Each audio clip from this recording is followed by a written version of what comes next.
सभापति महोदय,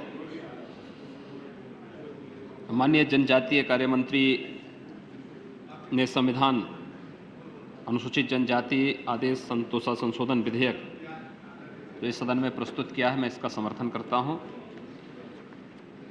इस देश के अंदर आज भी बहुत सारी ऐसी जातियां हैं जो शासन की कल्याणकारी योजनाओं से तो वंचित हैं ही, लेकिन समाज और राष्ट्र की मुख्य धारा से भी बहुत दूर हैं,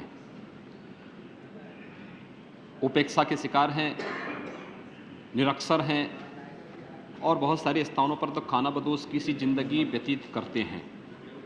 महोदय,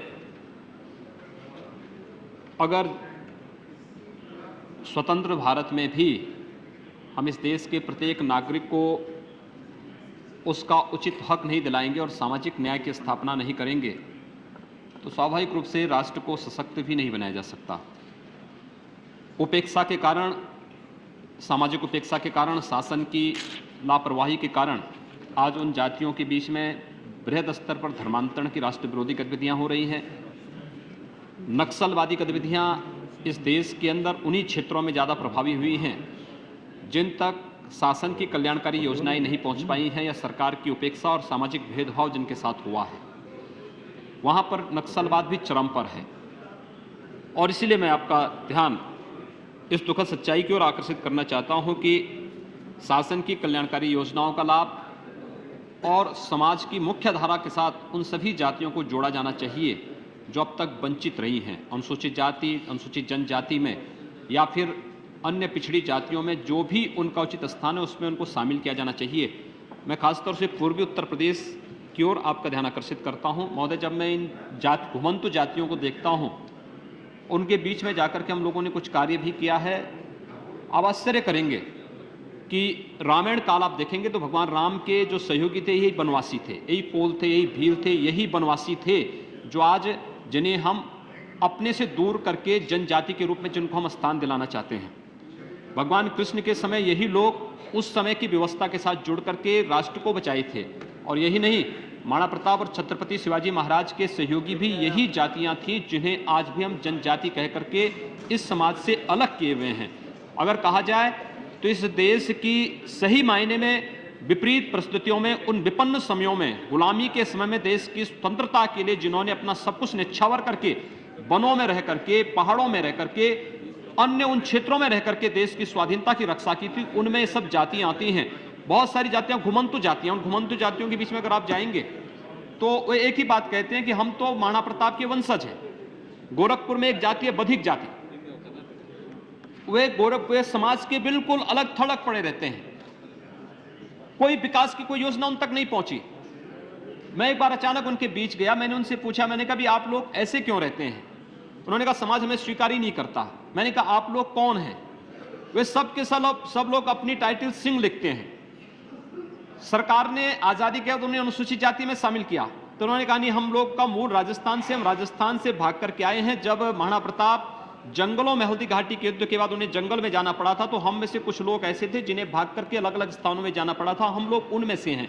वे आज भी खानाबदोश की जिंदगी व्यतीत कर रहे हैं, घुमंतु जाति है। माननीय मंत्री जी ने जिस मैदार जाति के बारे में यह संशोधन कर्नाटक मैदार जाति जनजाति को अनुसूचित जनजाति में शामिल करने के बारे में कहा है, यह मुख्य रूप से बांस बेत का कार्य करने वाली जाति है। और उत्तर प्रदेश के अंदर बांसफोड़ नाम की एक जाति होती है जो घुमंतु जाति है। वो कहीं कोई सुविधा का लाभ न उन्हें अनुसूचित जाति में शामिल किया गया है, न अनुसूचित जनजाति में शामिल किया गया है। मैं माननीय मंत्री से अनुरोध करना चाहूंगा कि बधिक है, बांसफोड़ है, कंजड़ है और गौड़ है। गौड़ मध्य प्रदेश में अगर आप जाएंगे तो उन्हें अनुसूचित जनजाति का दर्जा है, लेकिन उत्तर प्रदेश, पूर्वी उत्तर प्रदेश में आप देखेंगे तो वह अनुसूचित जाति में आता है।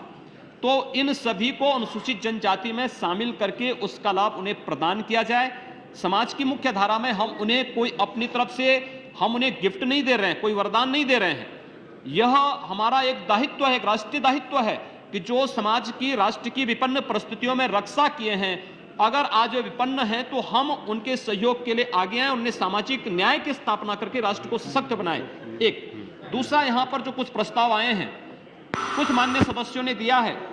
महोदय, एक जाति है हमारे यहाँ निषाद, निषाद, केवट, माझी, धीवर, ये जो जातियां हम बिहार में अनुसूचित जाति में आती है, हमारे उत्तर प्रदेश में पिछड़ी जाति में आ जाती है। उत्तर प्रदेश सरकार ने इससे संबंधित एक प्रस्ताव भी केंद्र को भेजा है कि इन्हें भी अनुसूचित जाति में शामिल किया जाए।